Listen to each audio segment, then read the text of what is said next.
Friends బాగున్నారా? మీరు ఎంత బాగుండాలని కోరుకుంటున్నాం. ఈ రోజు మన ఛానల్లో చెరువు చేపల కూర అనుకుంటున్నాం. చిన్న చేపలు అది ఎలా చేయాలో ఈ వీడియో చూడండి చివరి వరకు. చేపలు ముందుగా 1 కిలో చేపలు తీసుకుని శుద్ధం కడిగి పెట్టుకున్నాము. ఇప్పుడు దీనికోసం చేపల కూర కోసము ముందుగా స్టవ్ వెలిగించుకోవాలి. ఈ పచ్చి చేపల కూర కోసం ఒక చిన్న డీసు లాంటిది పెట్టుకోవాలి. అది బాగా వేడైన తర్వాత ఆయిల్ వేసుకోవాలి.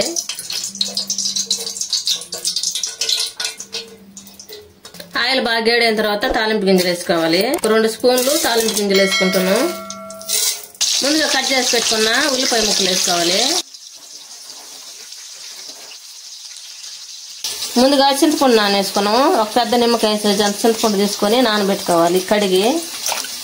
ఉల్లిపాయలు బాగా గోల్డ్ కలర్ వచ్చిన తర్వాత కరివేపాకు వేసుకోవాలి. కొత్తిమీర, కరివేపాకు, పుదీనా అవి వేసుకోవాలి. కొత్తిమీర, పుదీనా, కరివేపాకు వేసుకొని బాగా ఆయిల్లో వేసుకొని ఈ విధంగా ఉడికించుకోవాలి. ఉడికిన తర్వాత టమాటాలకు 3 టమాటాలు తీసుకొని సన్నంగా కట్ చేసుకొని వేసేసుకోవాలి.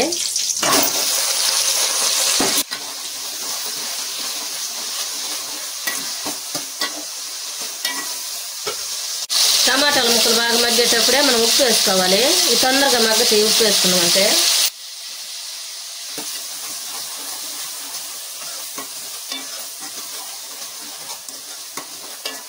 ఇప్పుడు మూత పెట్టి మగ్గించుకున్నాం. టమాటాలు మగ్గనేలేదో మూత తెచ్చుద్దాం.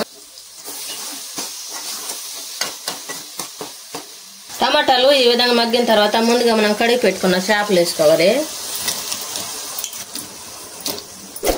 మనము చేపలన్నీ వేసుకున్న తర్వాత పసుపు వేసుకోవాలి 1 స్పూను. తర్వాత కారం వేసుకోవాలి. మనం పైసీకి తగ్గట్టుగా వేసుకోవాలి. మీరు కారం ఎక్కువ తినే వాళ్ళు అయితే ఎక్కువ వేసేసుకోండి. ఇంకో స్పూను. నేనైతే 2 స్పూన్లు దాకా వేసాను. మొత్తం కలిపి వేసుకోవాలి.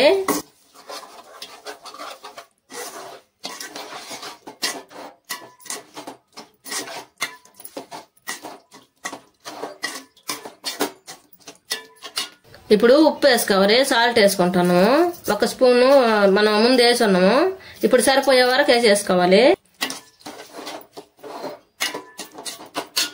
ఇది మొత్తం ఈ విధంగా కలుపుకున్న తర్వాత మనం ముందుగా కలిపి పెట్టుకున్న చింతపండు రసము చెయ్యి అడ్డం పెట్టి పోసేసుకోవాలి.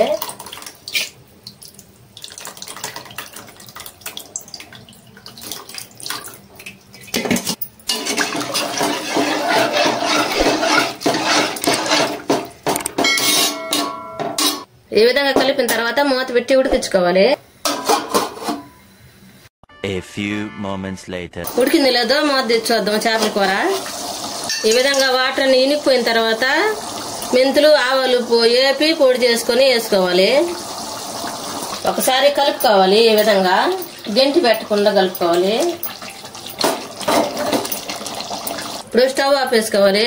ఎంతో టేస్టీగా ఉండే చెరువు చేపల కూర రెడీ అయింది. మీరు కూడా మీ ఇంట్లో చేసుకుని ఎలా ఉందో మాకు కామెంట్ లో పెట్టండి. లైక్, షేర్ చేయండి, సబ్స్క్రైబ్ చేసుకోండి, పక్కన బెల్ నొక్కండి. Thank for watching.